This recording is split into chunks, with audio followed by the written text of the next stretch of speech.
Aujourd'hui, je vais vous indiquer quel interrupteur différentiel choisir et installer dans votre tableau électrique. Salut les apprentis électriciens, c'est Jérémy, l'électricien, et je vous souhaite la bienvenue dans cette toute nouvelle vidéo. Je commence en intro par vous dire que vous pouvez vous inscrire à la newsletter pour recevoir des conseils et astuces exclusifs, ainsi qu'un cadeau de bienvenue au format numérique. C'est le premier lien dans la description. Allez, trêve de blabla, c'est parti pour la vidéo.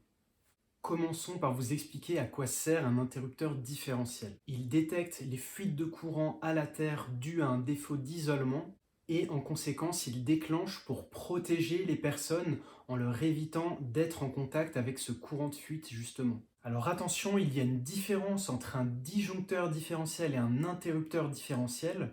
Le disjoncteur différentiel protège en plus des surcharges et des courts-circuits. C'est le cas du gros disjoncteur de branchement qu'on appelle également le disjoncteur d'abonné qui est en tête de votre installation électrique. L'interrupteur différentiel, lui, est en général placé en tête de rangée de votre tableau électrique, donc tout à gauche, et il protège un maximum de 8 circuits, donc 8 disjoncteurs divisionnaires. L'interrupteur différentiel possède 3 caractéristiques principales. La première, c'est sa sensibilité. Alors il existe plusieurs niveaux de sensibilité. Par exemple, le disjoncteur d'abonné dont je parlais avant, c'est un disjoncteur différentiel de 500 mA.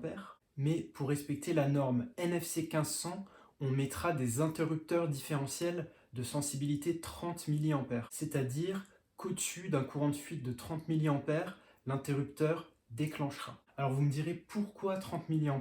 Eh bien parce que c'est le seuil de paralysie ventilatoire chez un humain. En gros, au-dessus de 30 mA, vous ne pourrez plus respirer et vous risquez forcément la mort. La deuxième caractéristique, c'est le type. Il existe 3 types. Le type AC, c'est le plus commun, il est utilisé pour les circuits classiques. Le deuxième type, c'est le type A. Il protège en plus des fuites de courant à composante continue qui peuvent être générées par les appareils qui utilisent du courant continu comme le lave-linge par exemple, sur la partie électronique. Et le troisième type, c'est le type F, c'est un type A amélioré pour les appareils sensibles aux micro-coupures comme le matériel informatique par exemple. Alors ce type F n'est pas imposé par la norme, donc je n'en parlerai pas plus dans cette vidéo. Au niveau du nombre, la norme indique qu'il faut au minimum 2 interrupteurs différentiels par logement, dont au minimum un de type A. Alors ils peuvent tous être de type A, car le type A est plus performant, par contre il est aussi plus cher. Sous le type A, la norme impose de mettre les circuits du lave-linge, de la plaque de cuisson et également de la prise de recharge de véhicules électriques. Et sous le type AC, ce sera les autres circuits classiques. Mais vous pouvez aussi les mettre sous un type A si vous avez que des types A par exemple. Et enfin, la norme recommande de partager les circuits prise et les circuits éclairage entre 2 différentiels, qu'ils soient de type A ou AC, peu importe, pour éviter par exemple de ne plus avoir de lumière du tout dans tout le logement si un seul interrupteur différentiel déclenche. Je vous affiche ici l'illustration du site Legrand qui est vraiment très bien faite et très claire, ce sera plus simple pour vous que la théorie. Et enfin, la troisième caractéristique, c'est le calibre. Pour le résidentiel, les fabricants font du 25 A, du 40 A et du 63 A. Pour choisir justement ce calibre, il faut respecter l'une ou l'autre règle. J'insiste bien sur le ou. Alors, la première règle, c'est la règle de l'amont, c'est-à-dire que le calibre de l'interrupteur différentiel doit être supérieur ou égal au calibre du disjoncteur de branchement.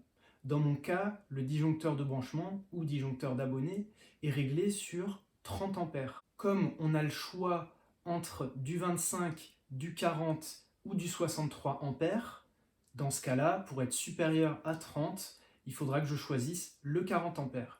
Mais qui peut le plus, peut le moins, je peux aussi mettre un 63 A. Par contre, il sera un peu plus cher. La deuxième règle, c'est la règle de l'aval. Pour la respecter, il faut faire un calcul en additionnant les intensités des disjoncteurs des circuits protégés en prenant une fois l'intensité des circuits convecteurs, prise de véhicules électriques et chauffe-eau, et en divisant par 2 l'intensité des autres circuits. Je vous mets le schéma de Legrand pour mieux illustrer mes dires. Et voici un exemple de calcul. Donc vous voyez qu'on a 3 circuits. Le convecteur, on va prendre une fois son intensité, les autres, on va les diviser par 2 et on va additionner ces trois valeurs et on atteint 33 ampères, ce qui veut dire qu'il nous faudra un calibre d'interrupteur différentiel de minimum 40 ampères. Alors, vous allez me demander pourquoi ces règles? Eh bien, parce que si vous avez un interrupteur différentiel de calibre 40 ampères et que derrière vos circuits appellent 60 ampères, il ne va pas déclencher puisque c'est pas un disjoncteur. Par contre, il risque d'être endommagé, surtout au moment où il va devoir s'ouvrir, déclencher en fait, en cas de détection d'une fuite de courant ou quand c'est vous qui manuellement allez la baisser. Merci à vous d'avoir suivi cette vidéo. J'espère que vous y voyez plus clair. Si c'est le cas, vous pouvez mettre un petit pouce bleu, ça m'encourage. Abonnez-vous également si vous voulez suivre les prochaines vidéos qui pourront également vous aider en cliquant juste sur le logo ici. Et n'oubliez pas d'activer la cloche pour en être notifié. Et visionnez d'autres vidéos de la chaîne en cliquant juste ici. C'était Jérémy, l'électricien, et je vous dis à la semaine prochaine dans la prochaine vidéo. Ciao!